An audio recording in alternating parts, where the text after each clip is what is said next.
Solo hay dos personas aquí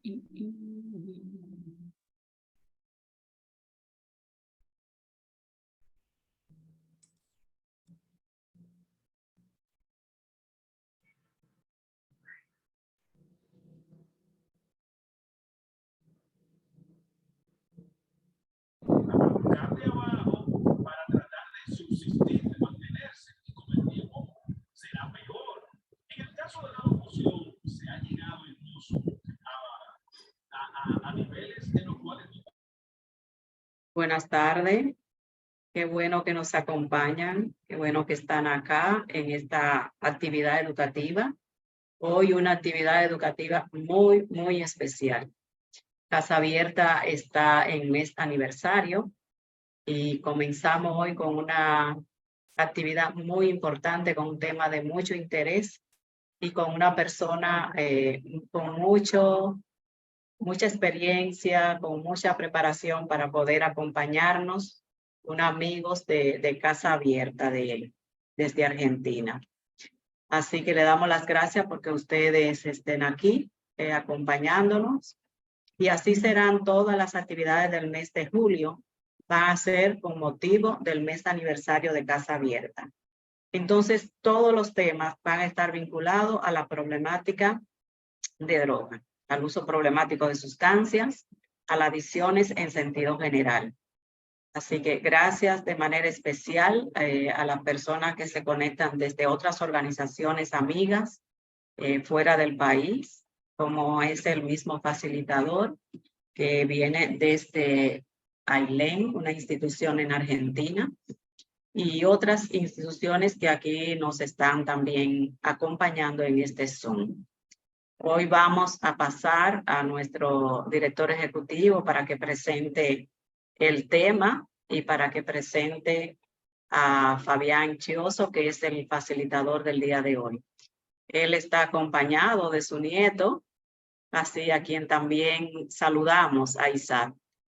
Bienvenido, Radamés, para que presente a nuestro facilitador. Adelante. Ya, muchas gracias, Teresa. Muy buenas tardes a todos y todas. Saludos, Fabián. Gusto saludarte.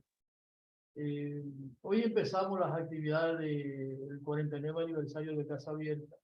Y yo digo que es un lujo empezarla con una conversación como esta. Yo escuché a Fabián hace muy poco tiempo en el seminario de la Red Iberoamericana de ONG que trabaja en drogodependencia exponer sobre este tema.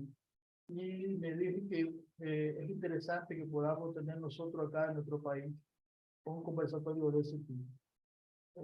Todo lo que estamos aquí sabemos que el tema de la droga es tratado generalmente desde mirada muy conservadora, casi fundamentalista, cuando se plantea los temas desde la mirada de discriminación, de desprecio, de pensar en las personas que usan droga como despojo humano, personas que hay que rechazar.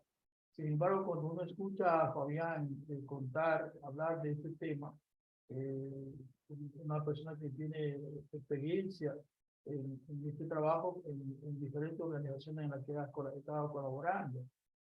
Fabián es sociólogo con una práctica muy centrada en el trabajo con las comunidades. Es un sociólogo de escritorio, es un hombre que ha trabajado mucho en diferentes organizaciones como he planteado. En estos momentos Fabián está terminando su doctorado en salud mental comunitaria. Es decir, está con una tesis que está preparando sobre el uso de la nueva tecnología y la salud mental en niños y niñas, un estudio sobre el uso de tecnología en el contexto de la pandemia de la COVID-19. Es el director del dispositivo de abordaje comunitario de la Asociación Civil Manos de la Cava de Buenos Aires. También es el director del dispositivo de tratamiento ambulatorio para personas que consumen drogas en la Fundación AILEN de Buenos Aires. Asesor de la Federación de Organizaciones No Gubernamentales de Argentina, FONGA, secretario de la Red Iberoamericana de Organizaciones Sociales que trabajan en drogadicciones y codirector de la Consultora Internacional de Salud Mental y Adicciones Caminos de Latinoamérica. Son algunas de las cosas que podemos decir de Fabián. porque la verdad es que, como les digo al principio, ha estado con nosotros. Recuerdo que hace unos años en otro aniversario estuvo de manera presencial, compartimos también sus experiencias, sus conocimientos, que como digo, son vastos, porque son parte de una persona que estudia la problemática de la que habla, pero que trabaja también en ella. Fabián, muchas gracias por acompañarnos en este inicio de nuestra actividad aniversaria, y yo sé que para los que estamos aquí va a ser realmente una actividad muy enriquecedora, como lo fue para los que estuvimos participando en el Seminario de la Rioja hace poco tiempo. Bienvenido y bienvenida a todas, y esperemos que sea un día agradable y de mucho conocimiento para todos y todas.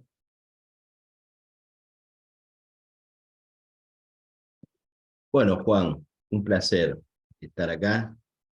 En principio, bueno, felicitarte a vos, a todo el equipo, a Teresa, a Raidiris, que estaba por ahí, que me escribió recién.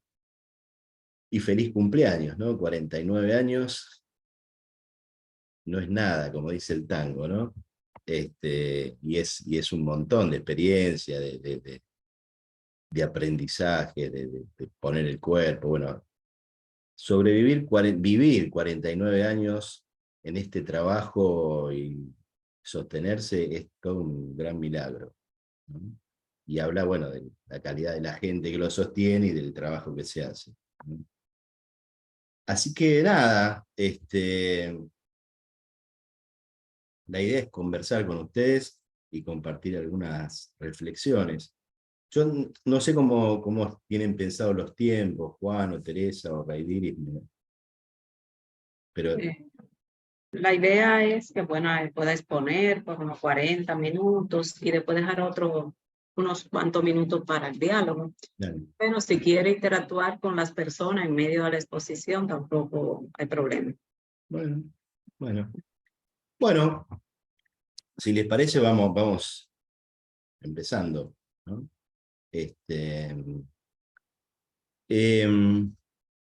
La idea es esa, es más que nada dialogar.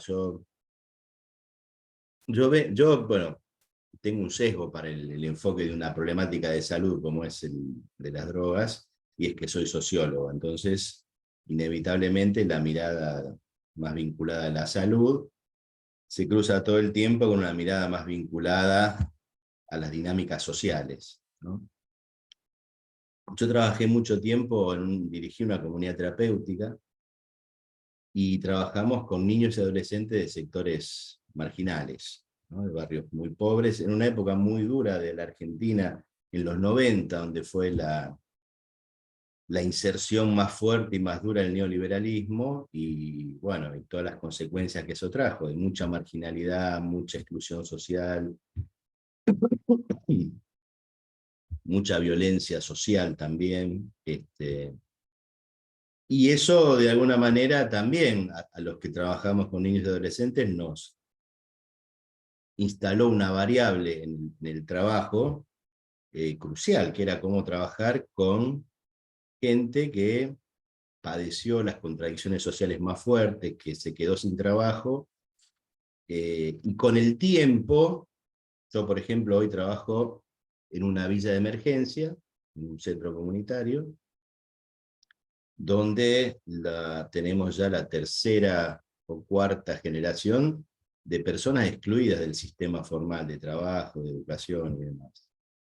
Y tenemos niños, niñas y adolescentes que nunca vieron trabajar en trabajos formales a sus padres, ni a sus abuelos, ni a nadie, ¿no? Y eso es una fractura social muy, muy fuerte, muy importante, ¿no? Y también trabajo en un dispositivo de tratamiento ambulatorio, como recién lo comentaba Juan, con sectores de clase media, media alta y muy alta, digamos, con lo cual tengo ahí un abanico de pertenencias sociales, ¿no? Y que comparten prácticas de riesgo, de consumo de sustancias, donde la mayoría pone en riesgo su vida y muchas más cosas, ¿no? Ahí hay alguien con la mano levantada, ¿puede ser? Ingrid. No, perdón. Bueno, te queda la obligación ahora de hacer una pregunta en un rato, ¿eh? Anda pensando. Así que bueno, nada, la reflexión sobre lo social y los determinantes sociales todo el tiempo está presente en la práctica, ¿no? La idea era conversar un poco sobre, bueno, qué entendemos, porque determinantes sociales uno busca en las redes y busca material, lee y queda claro medianamente cómo se describen los factores sociales que intervienen en la salud. La idea es hacer un mínimo recorrido, más, si quieren, conceptual, e ir conversando sobre algunas cuestiones que surgen en la práctica, y establecer un diálogo, ¿no?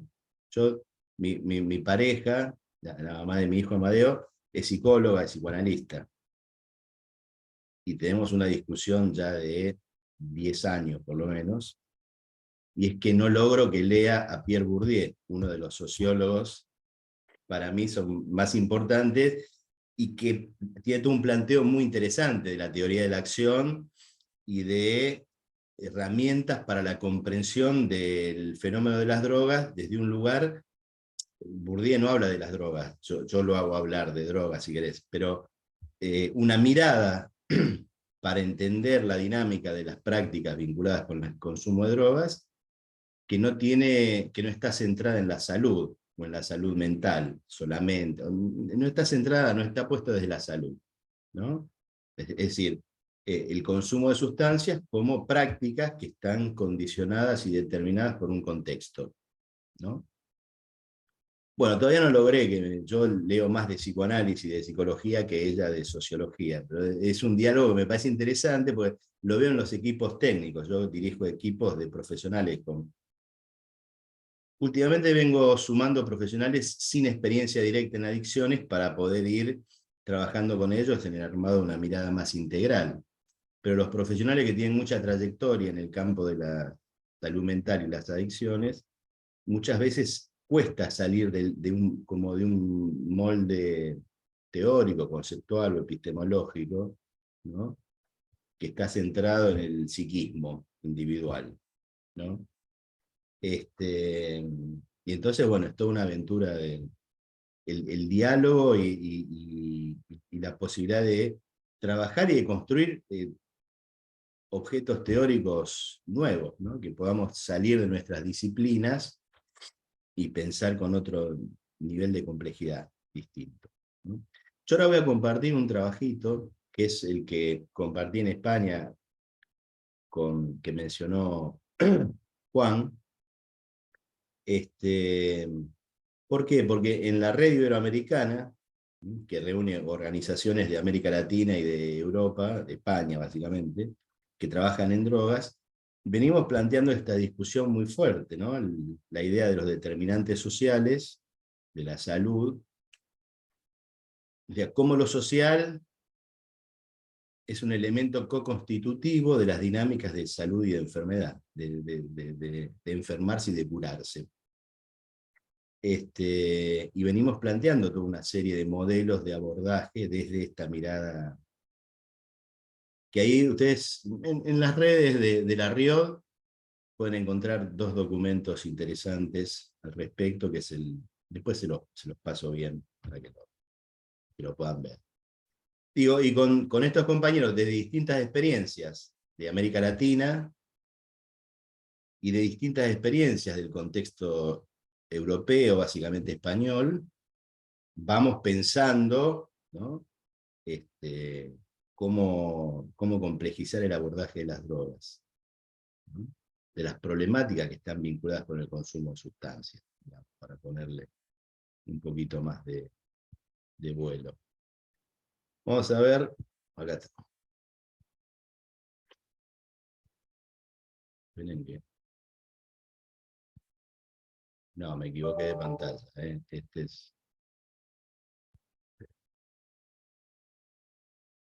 Ese es un libro interesante que está bueno.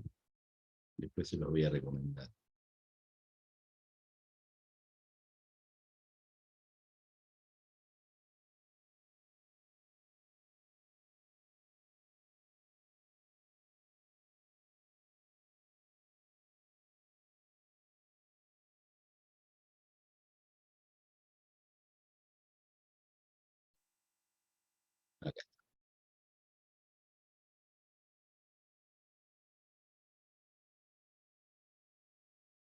Bien, ¿se ve bien?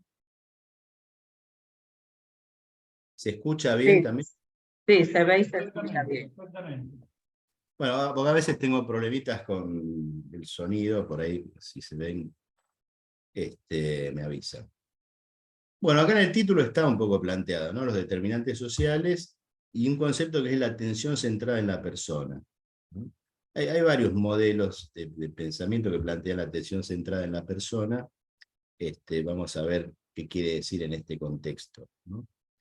Esta es la reunión, ahí estuvimos, en Madrid del 7 al 12 de mayo, compartiendo 5 días de trabajo con Juan y otros compañeros y discutiendo un poquito estas cuestiones. Bueno, en principio, para pensar en términos de los determinantes sociales, hay que pensar en términos de modelos y formas de conceptualizar la salud, ¿no? Hay una primera, no vamos a hacer mucha historia, pero hay una primera ruptura con cierto modelo de abordaje de la salud, que es la conferencia de Alma-Ata en 1978, donde todos los médicos, los ministerios de salud de muchos países se juntan a discutir un modelo de atención en salud que dé cuenta de todas las nuevas problemáticas que aparecen y que dé cuenta de toda la gente que no llega al sistema de salud centralizado en el modelo del hospital, ¿no? Entonces, en Alma-Ata es donde se discute esta idea empieza a pensarse ahí la idea de la salud mental, de la salud comunitaria, y se plantea el modelo de la atención primaria de la salud, esta idea de que la institución pública, el hospital, tiene que llegar a los territorios donde vive la gente, ¿no? Y romper esta idea de que la gente tiene que llegar a un modelo hospitalario, intramuros, ¿no? Y esto abre la puerta, este modelo de atención primaria de la salud, de los distintos niveles, después se va a llevar también a la salud mental. Es decir, mirar la salud desde un enfoque comunitario, desde la idea de que las instituciones de salud tienen que estar en el territorio, tienen que estar cerca de la gente, y tienen que construir vínculos desde la propia dinámica donde la gente está instalada, ¿no? Esta es como la primera, después esto, en salud mental se traduce en esto, en el desarme de los manicomios, como institución gestora de los problemas de salud mental en general, y plantear que la gente entra en situación de padecimiento mental y de enfermedad mental en la dinámica que se da en sus propios contextos, ¿no? Entonces, hay que construir un modelo que salga del hospital psiquiátrico, del encierro, y que trabaje sobre las condiciones de vida de la gente, para generar ahí instancias de salud. Es decir, la salud no es un hecho individual, ni meramente intrapsíquico, sino que tiene que ver con cómo vive la gente, las condiciones de vida, técnicamente serían las condiciones de producción de situaciones de salud o de enfermedad, ¿no? Y esta reforma del modelo manicomial, en la evolución hacia un modelo comunitario, es muy fuerte, porque es pasar de la idea de que el poder de curar está en una persona que tiene el saber, que generalmente la que tiene el guardapolvo, y empezar a plantear que es posible que la misma comunidad pueda trabajar sobre sus condiciones de vida y sus condiciones de enfermar y de curar, ¿no? Es un cambio radical que todavía hoy cuesta muchísimo poder institucionalizar. Si bien hay muchos avances y demás, todavía estamos en fuertes discusiones, ¿no? Y bueno, pensar la salida del modelo tradicional de salud a un modelo vinculado con la salud pública y un modelo vinculado con la salud colectiva. Y el concepto de interseccionalidad. Sobre estas cosas vamos a conversar un poquito.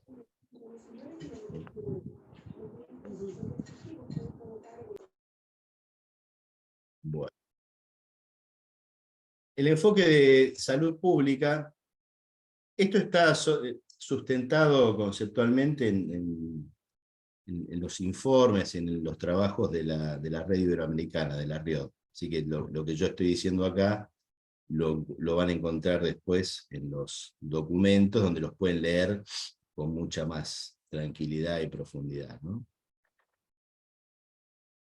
Leo textualmente: el enfoque de salud pública en materia de drogas concibe a la salud como el resultado de la interacción entre el contexto social, las sustancias y la persona que consume drogas. Esto ya hablando específicamente de drogas. Que tiene una adicción o que puede estar en riesgo de desarrollar un consumo problemático. Es decir, lo que plantea el enfoque de salud pública es un poco esto que veníamos hablando, ¿no? Que uno empieza a consumir sustancias y empieza a hacerlo de forma problemática a partir de un montón de elementos que entran en juego que tiene que ver con el contexto y con el modo en que esta persona se relaciona con su contexto inmediato, de familias, de amigos, o sus contextos barriales, o sus contextos sociales más generales, ¿no? Digamos, hay una ruptura con esta idea de que la enfermedad es un hecho individual, interno, y que responde a un elemento patógeno. Estábamos bien, vino algo y me enfermó, y entonces ahora tiene que venir alguien que me saque ese algo y que me cure. Muchas veces ese modelo, si yo lo planteo de una manera muy básica, ese modelo todavía persiste, ¿no? El problema del adicto son las drogas, entonces hay que sacarle las drogas para que no se drogue más y así resuelve su problema. Ese modelo mecanicista ha generado más problemas que los que ha resuelto, pero todavía sigue vigente, porque como planteo, es un planteo que permite, un planteo que está hecho desde el control y desde el poder, ¿no? También.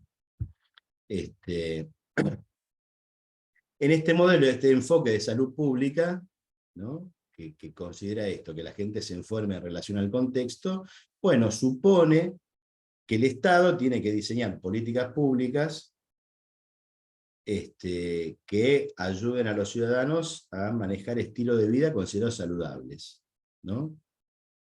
Por ahí se me ocurre todas las normativas y todas las políticas que hubo en relación al uso de tabaco, ¿no?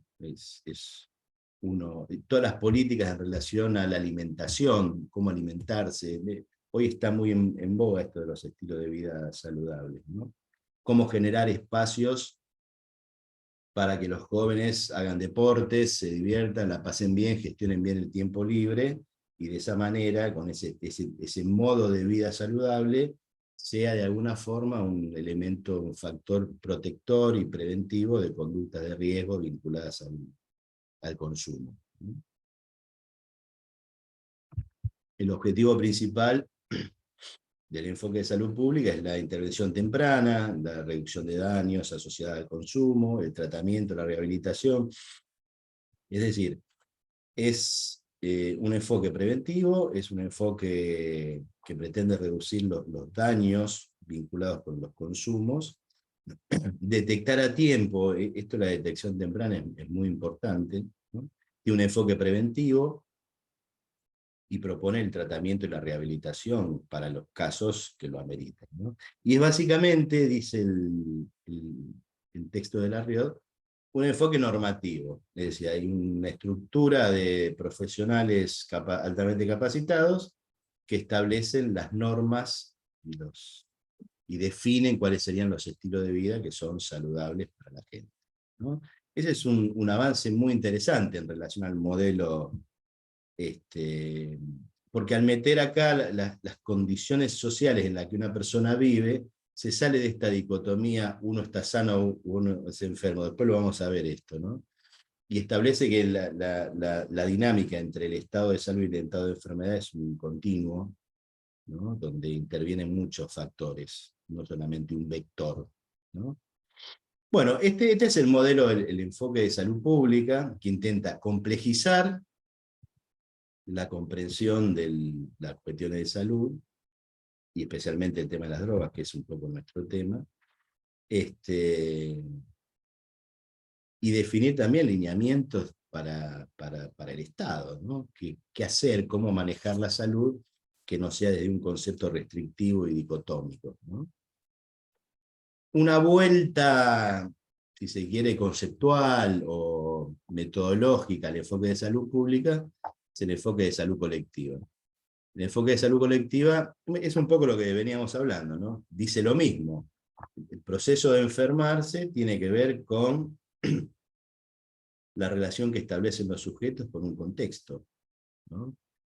Y habla esto de la existencia de estructuras y relaciones sociales, económicas y culturales que condicionan, sin ser muy estructuralistas, que condicionan las conductas de los grupos sociales y de alguna manera inciden en las condiciones que hacen que la gente se enferme o se cuide, o no se enferme, tenga una vida saludable, ¿no? O sea, el capitalismo de inicios, los inicios del capitalismo, las estructuras y las relaciones sociales que planteaba el capitalismo, implicaba desde la explotación extrema y la falta de todo tipo de derechos para los trabajadores, condiciones infrahumanas que implicaban que la tasa de mortalidad entre los trabajadores era muy alta, pero tenía que ver no con un factor biológico, sino con condiciones atroces de trabajo que impactaban en su cuerpo, que impactaban en su psiquis,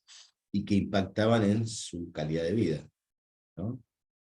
Digo, para poner un ejemplo bien claro, por lo menos me queda claro a mí. Entonces, la vuelta de tuerca que le da el enfoque de salud colectiva al enfoque de salud pública es que, además de los profesionales altamente especializados y capacitados para entender de esto, es posible que, generando distintos niveles de organización, la propia comunidad pueda operar sobre sus condiciones de salud o de enfermedad, ¿no? Una comunidad puede tornarse más protectiva en relación a sus hijos y niños y niñas y adolescentes, ¿no? Una comunidad puede ser más tolerante o menos tolerante frente a los fenómenos de la violencia o del narcotráfico.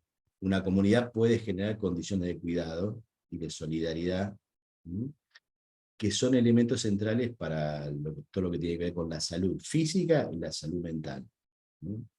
Y por supuesto, después lo iremos viendo, yo después les cuento, si me da el tiempo, de lo que nosotros nos planteamos en el barrio como cuestión preventiva para los niños y las niñas, ¿no?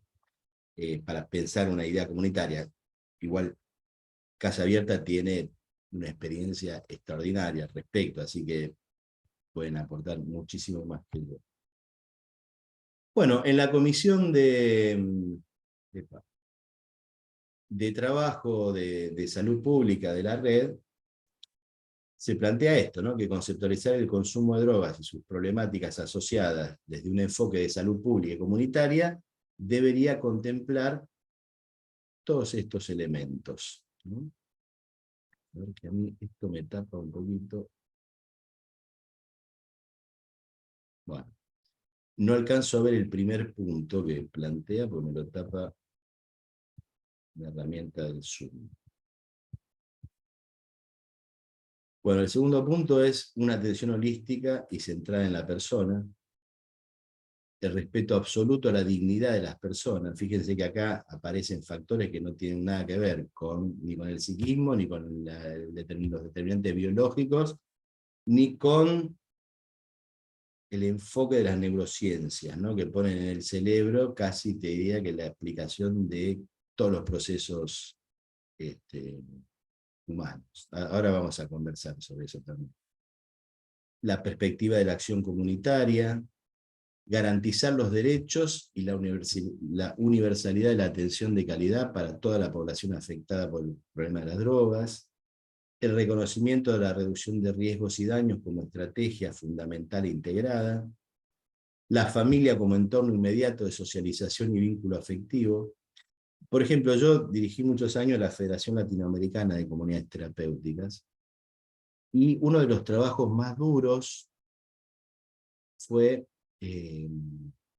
instalar el trabajo con la familia en los procesos de rehabilitación como un eje estratégico de trabajo, ¿no? Realmente a la familia se la consideraba o como los culpables de todos los males, o como alguien que estaba ahí acompañando el proceso de un enfermo y que había que explicarle más o menos cómo tenían que hacer para acompañar a este enfermo que estaba, la verdad que, ¿no? Y entonces fue muy difícil incluir y decir, no, la familia no es ni buena ni mala, ni es externa, es una estructura que tiene una dinámica y que esa dinámica tiene un determinado equilibrio a partir de la enfermedad de uno de sus miembros, o que la enfermedad de uno de sus miembros habla de un determinado punto de ruptura o de desequilibrio en esta familia, ¿no? Entonces tenemos que trabajar con todo ese sistema, esto es un enfoque sistémico si quieren, para entender cómo desarmar, desde el punto de vista de la comunicación, desde el punto de vista de las relaciones de poder que se establecen en los contextos familiares, cómo desarmar una estructura que de pronto sostiene, construye y sostiene a una persona en un lugar de enfermedad, ¿no? Eso es una idea que tiene que ver con entender que la familia y las dinámicas de la familia son determinantes sociales que impactan en las condiciones de salud de sus miembros, ¿no? Y esto es importante, salir de la idea culpógena de la familia tiene la culpa o son malos. La mirada moralista en el campo de las drogas, por lo menos que es lo que yo más conozco, no está buena porque nos impide pensar en serio cómo son los procesos y cómo son estos procesos sociales en los que la gente a veces paga caro, ¿no? Por su vida, en algunas cuestiones. Bueno, respetar la diversidad cultural, el enfoque de género, que es todo también una temática muy importante y fundamental, y que es uno de los determinantes sociales que tiene una incidencia muy grande en el mundo de las drogas. Básicamente, una de las frases más habituales en el mundo de la atención de problemas relacionados con las drogas es: yo no trabajo con mujeres porque son muy complicadas. Ni siquiera se plantea en términos de complejidad, para ponerlo conceptualmente. No, son complicadas las mujeres, entonces prefiero trabajar con los varones que hacen lío, pero es más manejable, ¿no?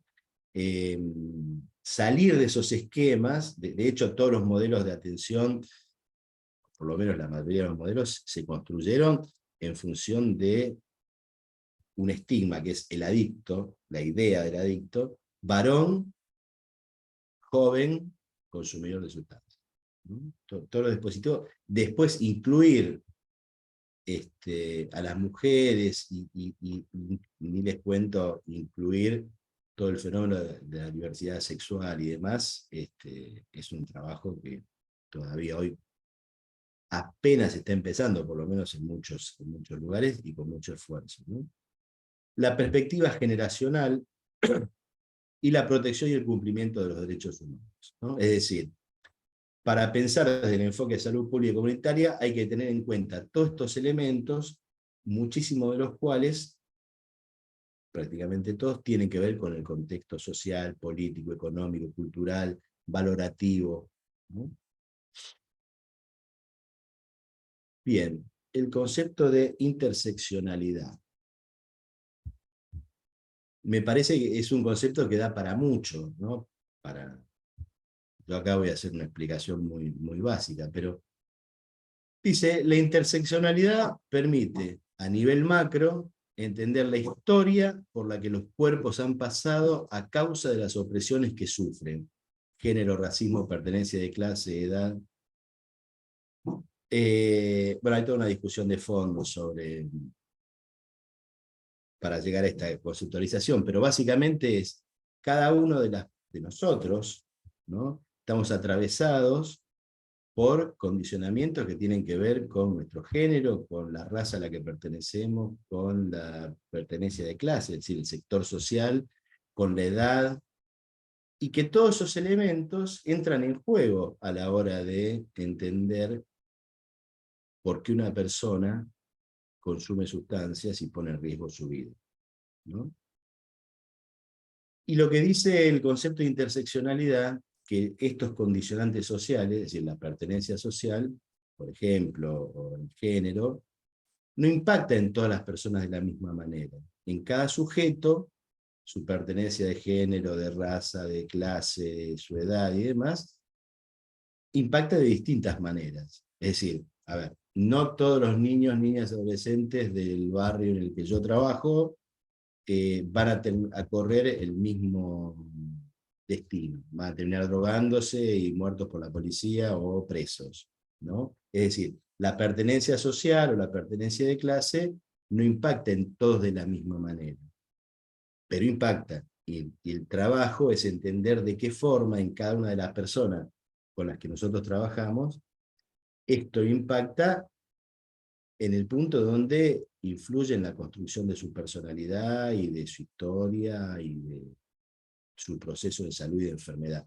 Hay un libro que es el que salió primero, cuando quise poner el PowerPoint, que se llama Pobre Cerebro, ¿no? Que es un enfoque que a mí me interesó mucho, porque es una persona que desde las neurociencias se pregunta cómo impacta la pobreza, la pobreza en la salud mental de las personas, ¿no? Y entonces es interesante porque plantea que en condiciones de extrema vulnerabilidad y de extremo peligro, él lo explica en términos más neuroquímicos. Yo soy apenas un humilde sociólogo, se lo digo con mis palabras. Al estar en condiciones de alta vulnerabilidad y de contexto que son generalmente hostiles, y que esa hostilidad está sostenida en el tiempo, los mecanismos de manejo del estrés, que son mecanismos cerebrales que activan determinados circuitos y que aparecen en cierto momento de riesgo para generar conductas de protección frente a ese riesgo, ¿no? Cuando eso no es puntual, sino que es sistemático, es decir, una persona vive permanentemente frente a situaciones de estrés y su sistema de alerta está todo el tiempo funcionando, eso empieza a generar deterioro en las funciones cognitivas, en las funciones emocionales, en la memoria, en un montón de funciones que tienen que ver con la salud mental y con la capacidad de respuesta y de adaptación al medio, ¿no?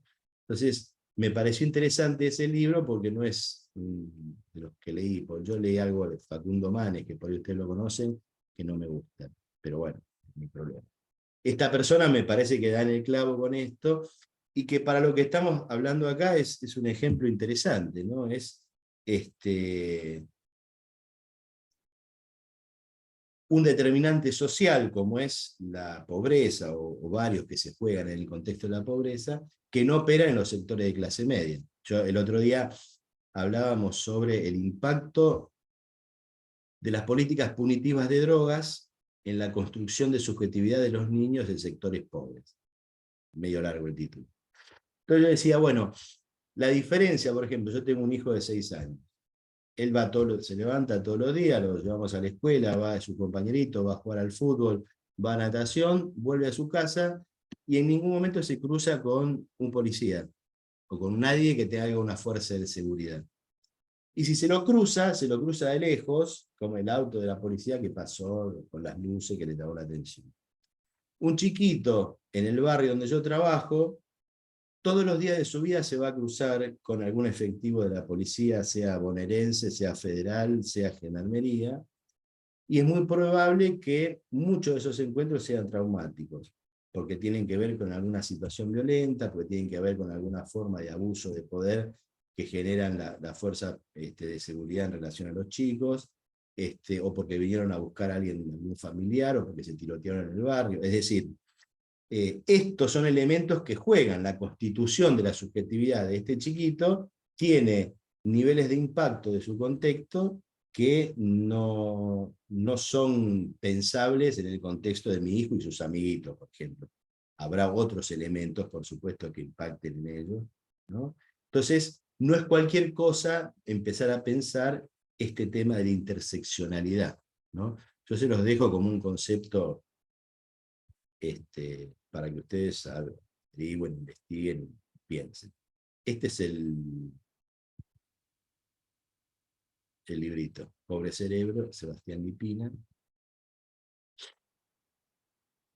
Y esta idea, este concepto de la atención centrada en la persona, yo le agregué, porque esto lo puse recién, centrada en la persona y su contexto, ¿no? Pero bueno, digo, de una perspectiva de salud pública y comunitaria, la salud no es una mera cuestión de servicios médicos, esto que ya tiene que ver con contemplar las condiciones de vida de las personas, ¿no? Entonces, como parte del proceso de pensamiento que venimos desarrollando en la RIOD, y de enfocar el problema de las drogas desde el punto de vista de los determinantes sociales, bueno, la discusión sobre el COVID y sobre lo que quedó después del COVID y el impacto que tuvo el COVID, no solo en la salud de la población, no solo en los sistemas de salud, ¿no? Los sistemas públicos. Por un lado, el COVID puso en evidencia la fragilidad, las fracturas, las políticas de achicamiento permanente de los presupuestos para salud. Es decir, se enfrentó la pandemia con un sistema de salud público que en general no estaba preparado, pero ni por lejos para esto, ni para cosas menores. Aparecen todas las fracturas, pero no solamente eso, no queda expuesto solamente, sino que la pandemia también golpea duramente estos sistemas, ¿no? E impacta en distintas variables de lo social.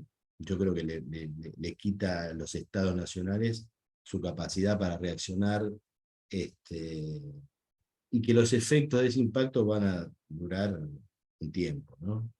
Importante, y se van a empezar a ver de acá a un tiempo. Ustedes fíjense algunos elementos.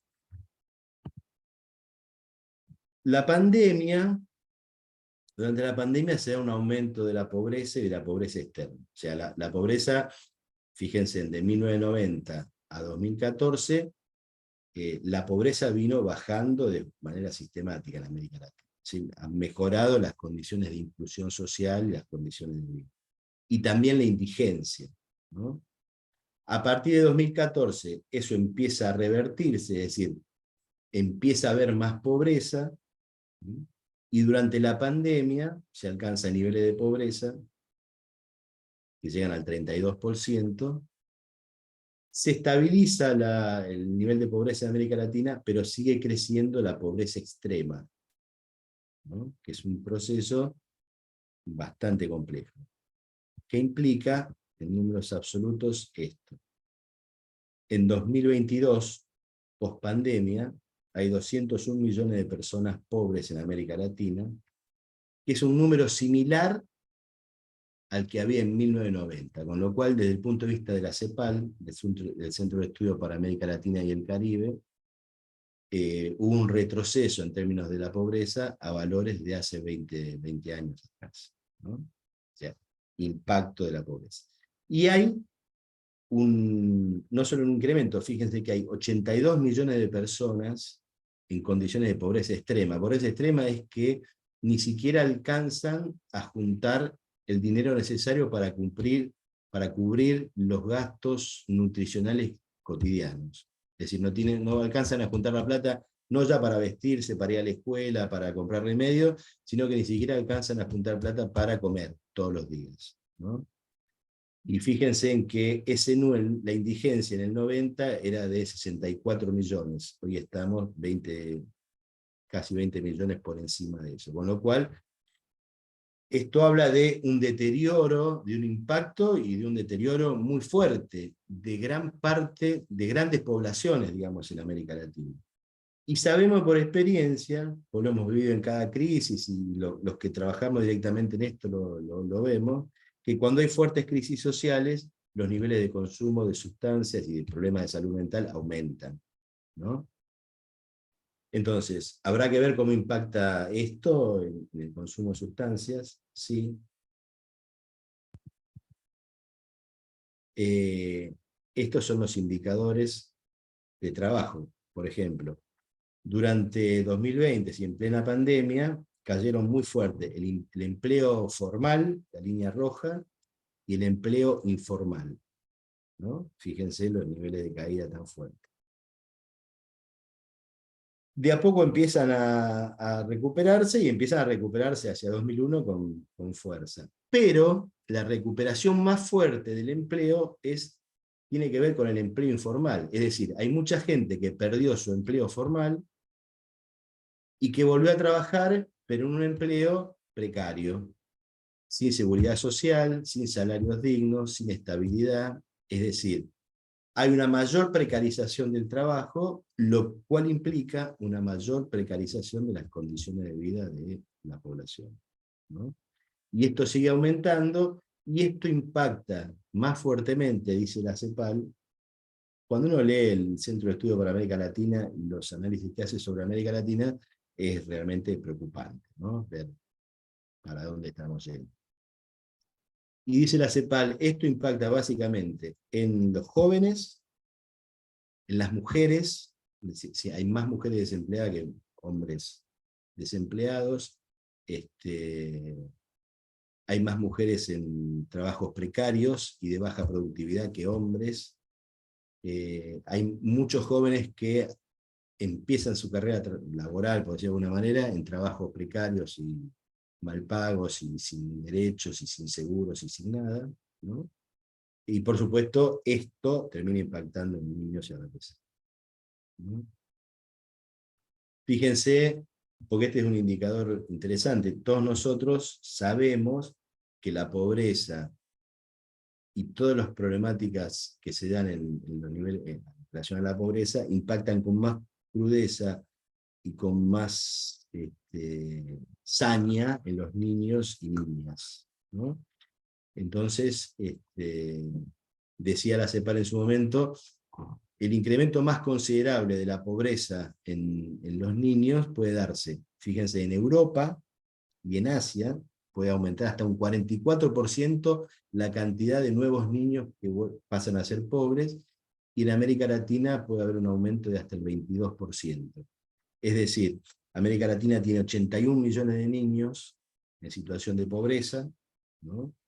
Y el riesgo, no tengo los números porque no los he encontrado hasta ahora, que el impacto de la pandemia puede llevarlo casi a 90 y pico millones, ¿no? Y todos sabemos que el consumo de sustancias de altísimo riesgo en niños, niñas y adolescentes tiene mucho más impacto y es mucho más factible en los niños que están más vulnerables desde el punto de vista social, ¿no? La otra cuestión, digo, bueno, estos son indicadores de aumenta la concentración del ingreso, ¿sí? Los más ricos, perdón, este es mi perro. Los sectores más ricos concentran más riqueza, y los sectores más pobres concentran más pobreza todavía, ¿no? La distribución del ingreso se ha hecho más desigual, ¿no?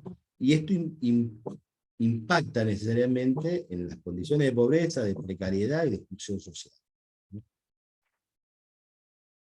Y para tener en cuenta, bueno, tenemos todo este proceso, o sea, todo lo que generó la pandemia, todo lo que aparece en la pospandemia en términos de deterioro de las condiciones de vida de sectores de la población cada vez más amplio. Ustedes fíjense, el impacto de la pandemia, por lo menos lo que yo vengo viendo, ¿no? Cuando estuve entrevistando gente del barrio, el barrio donde yo trabajo es uno de los más pobres de Argentina, ¿no? Que es muy similar a cualquier barrio pobre y marginal y excluido de América Latina. En esos barrios, la pandemia golpeó, pero las secuelas no son las mismas que yo veo en las entrevistas que hago en mi otro trabajo, donde trabajo con sectores de clase media, media alta y muy alta.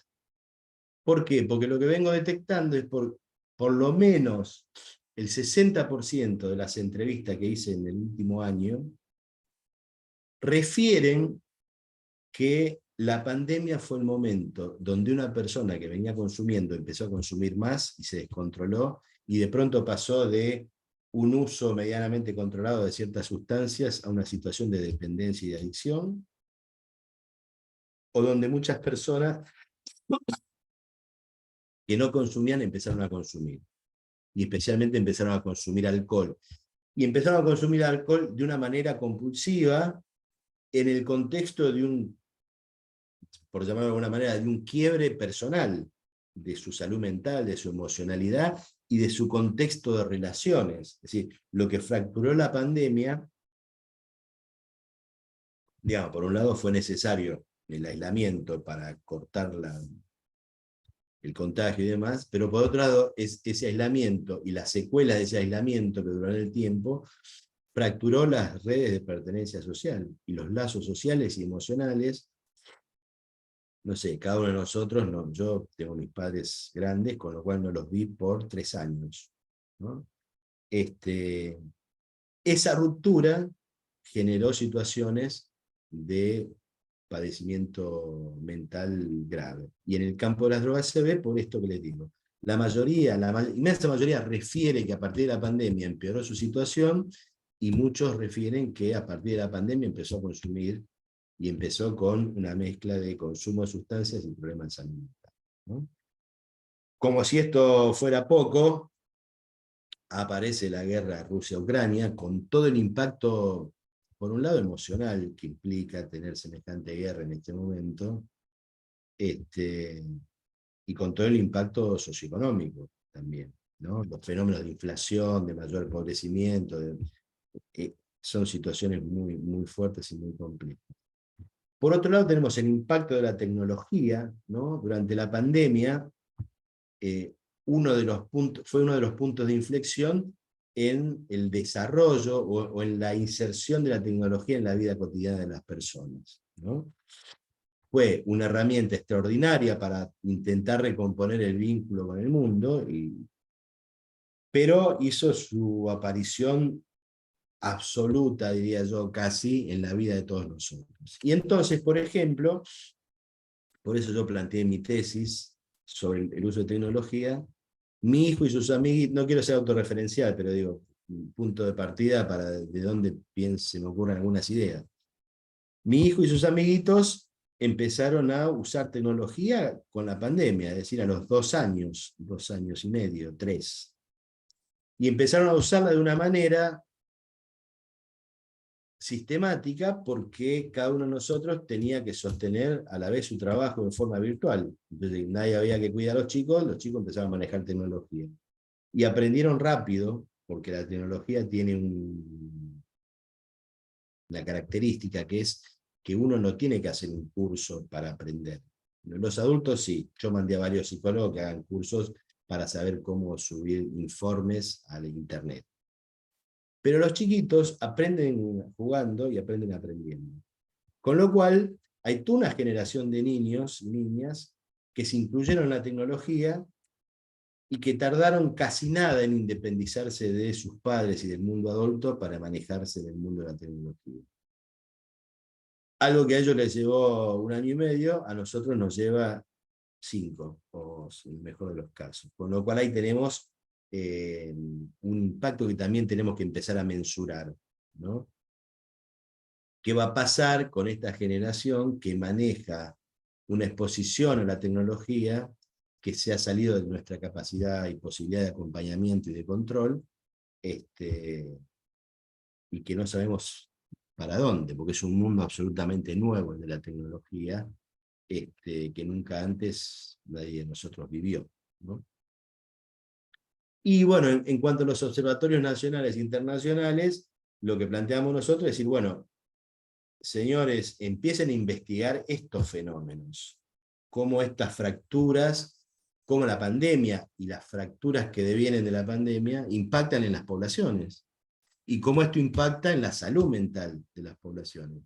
Alguien que se empobrece, que pasa de tener trabajo a no tenerlo, y que ese no tenerlo va a ser para siempre o va a ser muy extenso, y que si lo consigue va a ser un trabajo precario y va a perder mucho de lo que antes tenía y de lo que antes tenía acceso, bueno, esa persona, esa familia sufre un desequilibrio brutal en su estabilidad, en sus condiciones de vida y en su capacidad de pensar hacia adelante. Y esto impacta en las personas, en los adultos de esa familia, en los niños, en las relaciones que establecen con sus otros familiares. Es decir, ahí hay que meter mucha lupa y empezar a entender estas cuestiones, ¿no?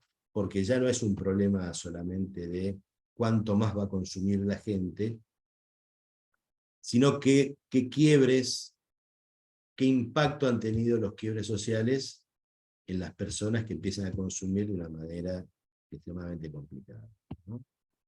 Bueno, de acá, tenemos, me faltó un pedacito. Ah, la Naciones Unidas saca un documento que me faltó la segunda parte porque no la publicaron nunca, pero es muy interesante, que analiza cómo impacta la pandemia en el narcotráfico, ¿no? En relación a esto estamos haciendo una investigación con los amigos de Casa Abierta, y bueno, y explica cómo el narcotráfico, ante la ruptura de sus mercados habituales y de sus rutas habituales, inmediatamente se reordena, se reacomoda y construye rutas alternativas, ¿no? Y estrategias de mercado alternativas, por ejemplo, a través de Internet, de la red. Acá habla de la Darknet, es decir, de la Internet profunda, pero en realidad, si bien antes existía el mito que uno, metiéndose en determinados lugares oscuros de Internet, encontraba cómo consumir, cómo conseguir drogas, hoy no tiene que hacer ninguna intromisión compleja, simplemente hay que saber con quién conectarse, porque el narcotráfico encontró unas vías de venta que son las mismas del capitalismo formal. Es decir, llevamos el producto a su casa y nos conectamos con usted a través de Internet y aquí no ha pasado nada, ¿no? Entonces, esa forma de acceso a sustancias implica facilitar el acceso a las sustancias ya conocidas e implica también la aparición de sustancias que antes no eran conocidas o no estaban tan a disposición y que hoy están, o sea que hay mayor cantidad de sustancias, más facilidad de acceso, más disponibilidad y más variedad, ¿no? Entonces, esto va a tener algún tipo de impacto. Esto se da en los sectores sociales medios altos que tienen Internet y que tienen esta dinámica de compra. En los barrios populares, la compra de drogas y el tráfico se sigue haciendo a la manera tradicional, ¿no? Pero también, dice Naciones Unidas, va a haber más mano de obra disponible, barata para el narcotráfico, por la cantidad de desocupados que hay, y va a haber, a partir de las fracturas sociales, más niveles de consumo y de prácticas de consumo altamente riesgosas, ¿no? Es decir, desde Naciones Unidas, desde muchos organismos internacionales. Yo acá colgué algunos, les puse algunos, menciono algunos documentos, pero todos los observatorios de drogas, el europeo, la CICAD, Naciones Unidas, y todos los organismos internacionales plantean la necesidad de tener un enfoque que va en esta línea, ¿no? Un enfoque comunitario, un enfoque que tenga que ver con la complejidad, un enfoque que no ponga el centro en las drogas, sino en las personas, en sus contextos y en el modo en que se construyen las prácticas de consumo vinculadas con el riesgo y con la enfermedad. Esta idea de no patologizar prácticas, que son prácticas de tipo social, que no necesariamente son patológicas, ¿no? Y bueno, y de cómo entender el fenómeno de las drogas, primero como un fenómeno y no como un problema, y segundo como un fenómeno que tiene que ver con dinámicas extremadamente complejas de lo social, ¿no? Bueno, yo acá Mafalda siempre tiene algunas ideas interesantes. No sé cuánto tiempo, cómo vamos, pero yo pararía aquí.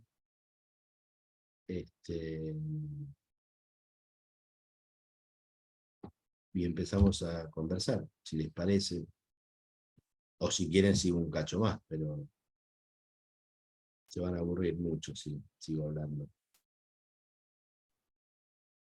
Muchas gracias, Fabián, por esa excelente reflexión que ha planteado. Ciertamente ese es un espacio para reflexionar, para analizar y cómo no trabajar el tema de la problemática del uso de drogas o el abuso de sustancias. Y bien, al final nos hacía como un resumen de lo que tú estás planteando, de estos determinantes sociales, el tema de la pobreza y ese abordaje, tanto en prevención como en tratamiento, basado en la persona. También nos ha hecho, digamos, que una comparación de cómo ha afectado la pandemia, cómo afectó la pandemia el uso y el tráfico de sustancias, así como ya post pandemia y todas las secuelas que todavía estamos viviendo en ese sentido. Ahora pasamos, no sin antes agradecer la presencia de varias personas, de instituciones amigas de diferentes países que compartimos espacios en La Río. Tenemos personas representantes de Venezuela, de Chile, de Paraguay, de México, Costa Rica, Panamá, Perú y Bolivia. Y por supuesto, de la Fundación Ailén, que es Fabián, también parte de La Río, de las organizaciones que trabajan el tema droga en Iberoamérica. Gracias por todo, por acompañarnos, por decir presente. Y ahora vamos a darle las gracias por la participación que van a tener. Pueden levantar las manos o pueden abrir sus micrófonos, pueden escribir en el chat para que podamos entonces reflexionar, aprovechar la presencia de Fabián para que nos ayude en este diálogo, en esta reflexión. Los micrófonos quedan abiertos para que puedan hacer sus intervenciones, comentarios. Ya vi un comentario de Víctor en el chat que dice que según el NIDA, en la pandemia aumentaron las muertes por sobredosis porque hubo más consumo. Y muy interesante esto de esta pregunta que también me ha tocado hacer, ¿cómo será la generación con este uso tan fuerte de la tecnología? Porque según varios investigadores, el uso de la tecnología, el uso del juego en particular, interactivo, es como una dosis de dopamina para el cerebro y los niños y niñas están siendo expuestos a tan temprana edad que se exacerbó, como dijo Fabián, en la pandemia y que ya continúan con esta dinámica que se convierte en adictiva. Bueno, en el chat hay algunos comentarios que dicen excelentísima exposición, gracias a Casa Abierta y gracias por multiplicar tantos aprendizajes.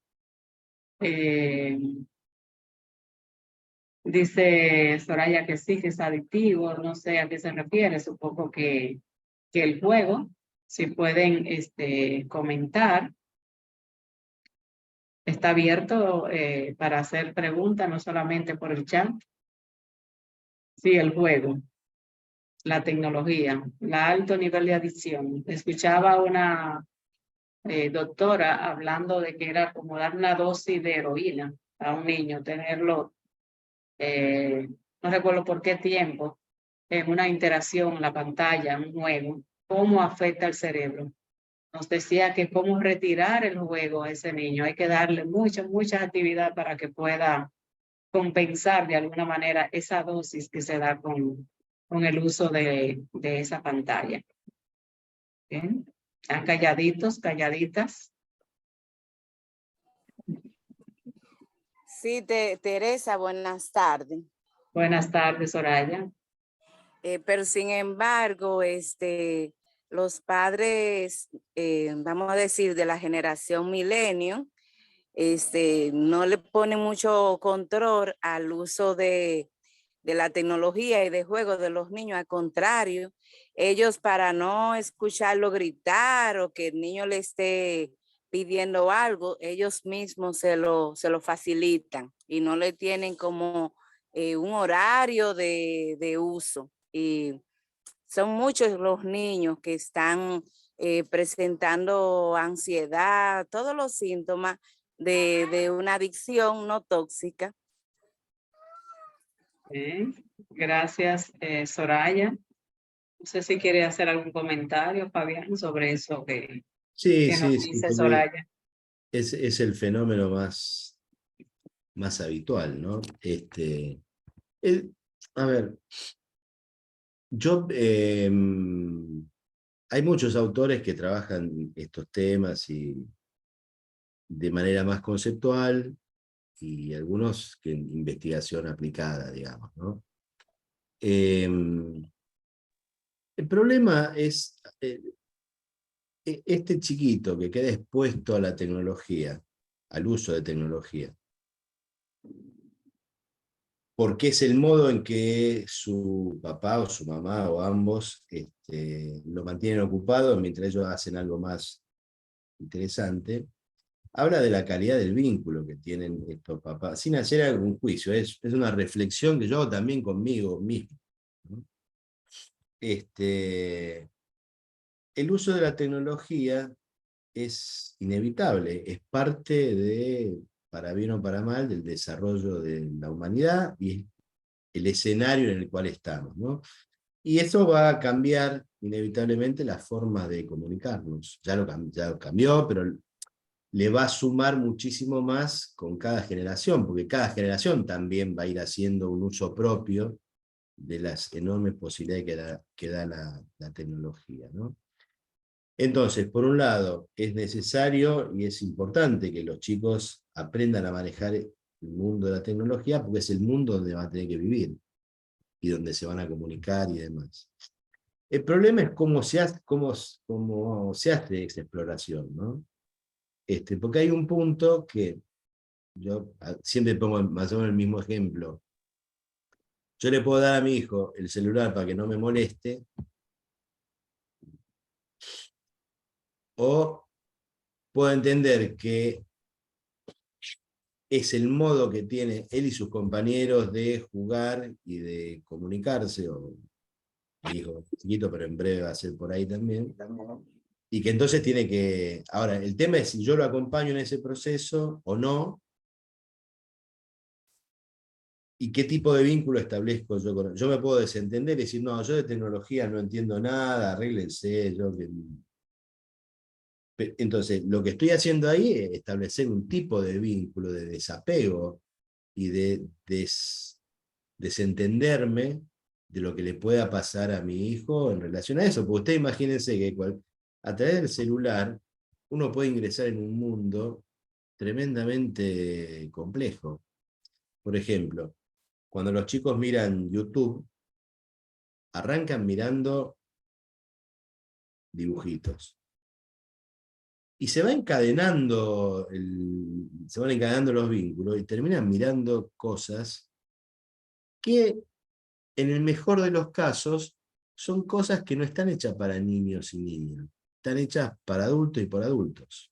Que no necesariamente tienen que ver con la pornografía, pero situaciones de violencia o situaciones de diálogos que no tienen que ver con ellos, ¿no? Entonces, si uno no está atento, si uno no va acompañando ese proceso, y no mira y no pone límite, decir, no, para, esto no es para vos, esto sí, esto no, esto lo miramos, esto lo miro yo con vos, si no voy haciendo ese acompañamiento, y bueno, ahí se rompe o se fractura ese vínculo con mi hijo, que es el mismo modelo de fractura y de contradicción que se da en los procesos pre-tecnología, digamos.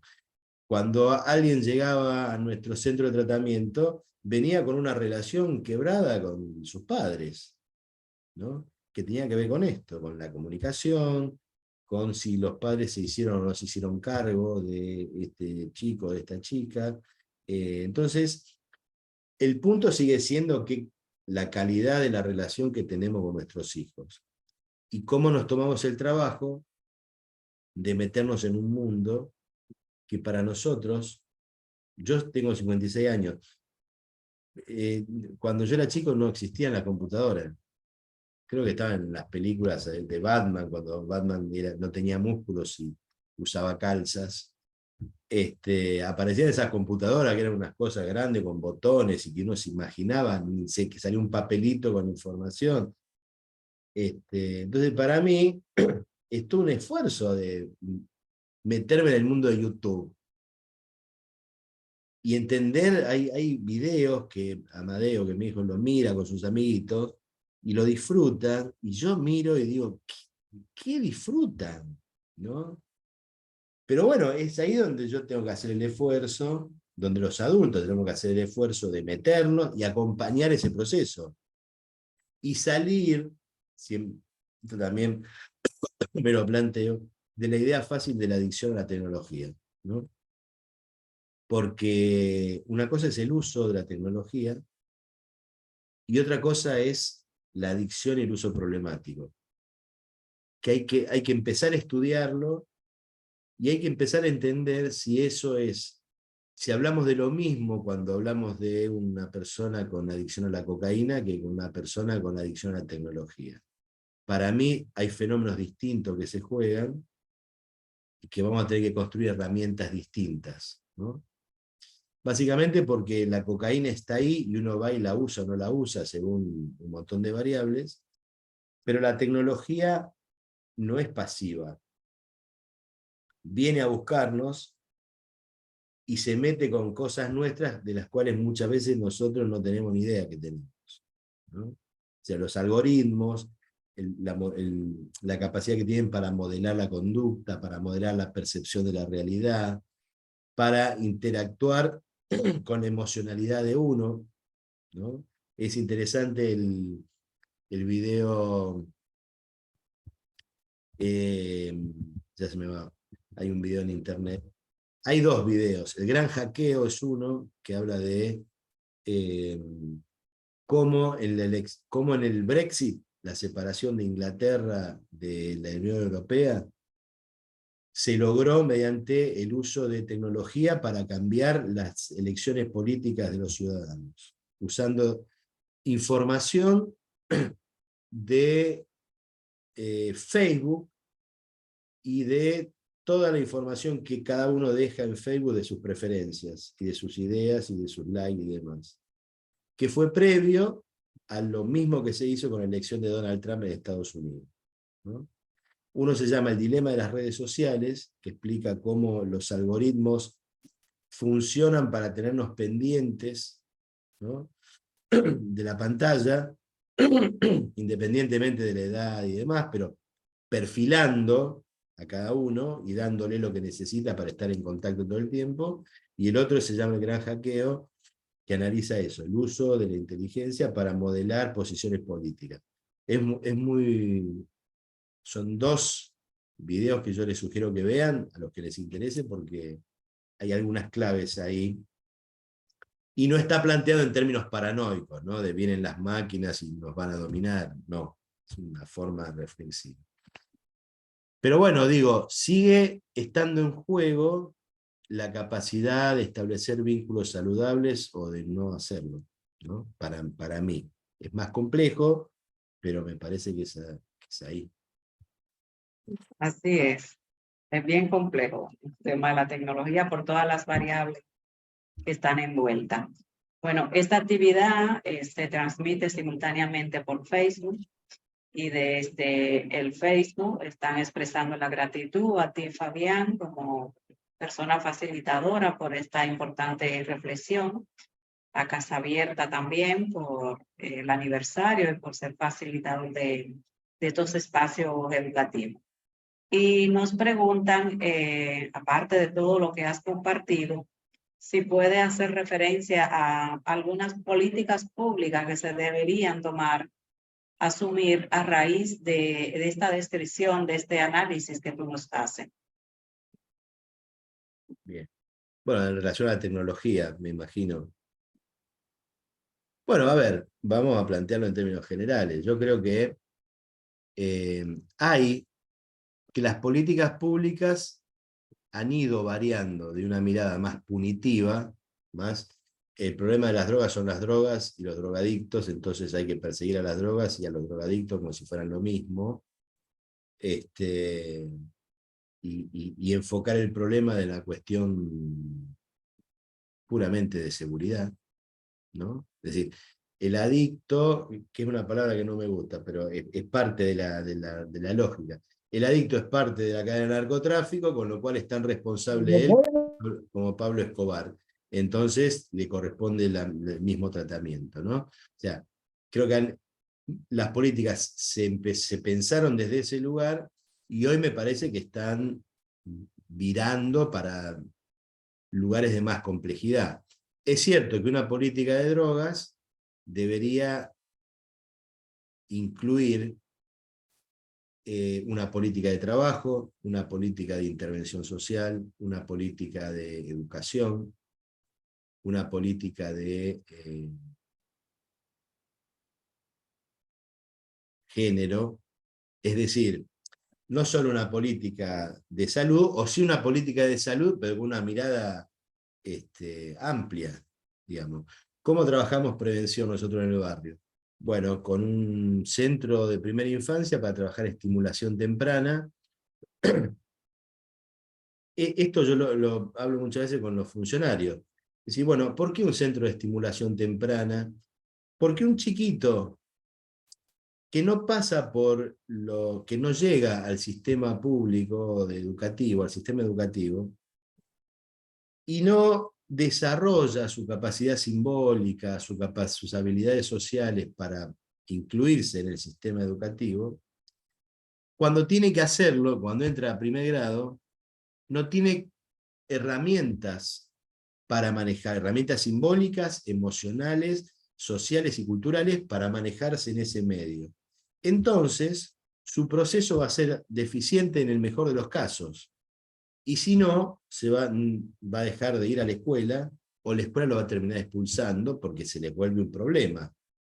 Tenemos que enseñarle a alguien que no sabe estar sentado, que no tiene paciencia para prestar atención durante 20 minutos seguidos, que si le explico la tabla del 2 no la entiende y no hay forma que la entienda. Bueno, entonces, ahí no es necesario hablar de lo malo que son las drogas, hay que darle herramientas de construcción de subjetividad y de herramientas simbólicas y demás, para que esta persona pueda incluirse.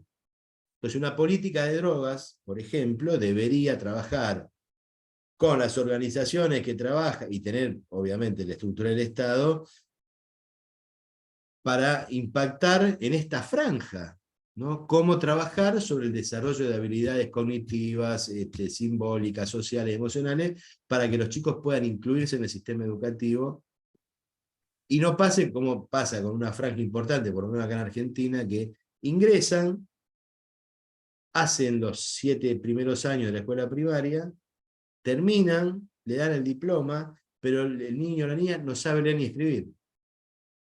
Entonces, obviamente no va a ir a la escuela secundaria, y si va a fracasar en las primeras 2 semanas. Y ese fracaso lo lleva a quedar encerrado, no se sale de ahí, volvés al barrio. Y las alternativas en el barrio son muy básicas. ¿Cómo resuelvo? Y bueno, o empiezo a robar, o empiezo a drogarme, o empiezo a vender drogas. Digamos, son las alternativas. Digo, hay otras cosas en juego, pero digo, entonces una política tendría que fortalecer básicamente la primera infancia y todo Y lo mismo, digamos, en relación a la tecnología, debería haber, pienso yo, el problema es que las empresas de tecnología tienen más poder que los estados nacionales. Con lo cual, digamos, ¿qué capacidad tiene un gobierno de poner límites a las empresas y a la tecnología? Hoy se está discutiendo cómo parar el chat GPT y la inteligencia artificial. Y ya lo que queda claro es que no hay forma de parar, ¿no? No hay manera, ¿no? Y ahí tenemos un desafío, un salto cualitativo muy fuerte. Entonces, bueno, debería haber políticas que tiendan a educar y a fortalecer a estas generaciones nuevas en el uso de la tecnología. No solo en los riesgos, sino en las habilidades y las capacidades necesarias para que la tecnología no los lleve puesto, como decimos acá en Argentina, para que no te atropelle la tecnología y termine trabajando sobre tus debilidades. Bueno, para eso se necesita gente capacitada, decisión política, y la decisión política de poner recursos para este tipo de enfoque integral, ¿no? Se me ocurre por ese lado, como para empezar. Excelente, así es, totalmente compartimos esa visión. Son programas de prevención basados ya en evidencia científica. Eso es lo que estás hablando. Pues vamos a pasar para que Juan Radamés de la Rosa, que es el director ejecutivo de Casa Abierta, pueda decir unas palabras finales en este evento, que está junto ahí a Juan Isaac. Qué bueno que Juan Isaac se mantuvo ahí acompañando al abuelo todo este tiempo. Adelante, Radamés, para que pueda cerrar y despedir ya con broche de oro esta actividad. Bueno, muchas gracias, Teresa. Yo pienso que cuando decidimos invitar a Fabián para iniciar nuestras actividades de aniversario con este tema, tuvimos un gran acierto, porque nos sitúa en una mirada amplia que nos permite empezar a pensar en estos temas de manera muy diferente como se estila generalmente pensar en ellos. O sea, no se trata de problemas individuales o problemas de pobreza, sino que está todo ese concepto que él nos regala en esta ocasión de la interseccionalidad, de todo lo que ocurre en las comunidades. No se trata de un tema de alguien que se volvió loco o de alguien porque era muy débil en su contexto individual, en su ideología, en su historia, lo que es algo mucho más complejo. Y creo que eso nos permite aproximarnos de manera distinta a lo que estamos haciendo en las comunidades. A mí me parece que miradas como esta hacen falta. Al final, Fabián nos habla del tema de la política pública y de cómo deberíamos empezar a enfocar todos los temas con los que trabajamos, sin caer en reduccionismo, sin caer en los mitos, en los estereotipos, en las discriminaciones a lo que nos han acostumbrado las miradas que nos acompañan en la política pública actual. Yo pienso que es una reflexión que nos debe llevar a continuar revisando, a continuar viendo el tema de la tecnología. No se trata de negarla, ni tampoco se trata de satanizarla, sino de ver cómo podemos, en un mundo que avance en esa dirección, integrarnos a ese proceso, sobre todo con la población con la que trabajamos. O sea, los niños y las niñas están con el celular en la mano el día entero. Pero no se trata de decir, quitemos el celular, quitemos la tablet, quitemos la internet para que no se conecten, para que no sean afectados. No se trata de eso. Se trata justamente de verlo como un desafío que nos obliga a mirar de manera distinta todo lo que ocurre a nuestro alrededor. Fabián, muchas gracias. Yo ya te había escuchado en otras ocasiones, te escuché también en la Río hace poco, pero por eso quería que fuera también parte de nuestro aniversario, este diálogo que hemos tenido hoy. Y a las personas que nos han acompañado, muchas gracias por estar allí. Juan Isaac quiere saludar. ¿Qué quiere decir, Juan Isaac? Quería decir que queríamos saludar a nosotros porque yo pensé que había alguien aquí, pero vinimos nosotros solamente. Él quería saludar a la persona de la oficina, pero estamos ni yo solo aquí. Es lo que está explicando. Ya, Bueno, pero estamos aquí en pantalla, Isaac, estamos contigo. Bueno, muchas gracias a todos y todas. Pues, muchas gracias y vamos a abrir nuestro micrófono para darle ese aplauso a Fabián, darle energía, que pueda volver a acompañarnos y seguir haciendo su trabajo con ese compromiso y profesionalidad que lo hace. Vamos a aplaudir, 1, 2 y 3. Bravo. Muchas gracias. Bravo para Fabián. Bravo, gracias. Elsa quería decir algo. Elsa quiere decir algo, yo creo, hace un rato.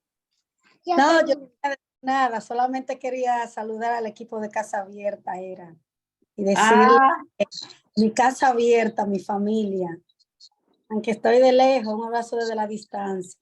Lo extraño mucho y lo quiero mucho. Gracias, don Radamés, por la invitación. Elsa, te quiero. Gracias, mi corazón. Gracias, Elsa, gracias. Porque Ya, ahora que me doy cuenta que es ella. Yo no te estaba reconociendo, Elsa. ¡Wow! ¡Qué Es linda verdad. estás! Sí, muy mejor ya de mi condición de salud, pero aquí gracias vamos. a Dios. Qué Este es mi bueno. ojito, no sé si se puede palpar, ya estoy muy mejor, gracias. Adiós, Maribel. Adiós, mi amor. Elsa, un abrazo, Elsa, un abrazo. Estas son las abrazo cosas que grande. se dan en Casa Abierta, Fabián, ¿eh? Esta cercanía, esta Está bueno, está familiaridad. Nos encontramos el próximo viernes. Vamos a hablar justamente de Carolina. prevención con una también amiga de Panamá, que es parte de la RIO, su organización. muy bien. Bueno, nos encontramos. Hasta luego.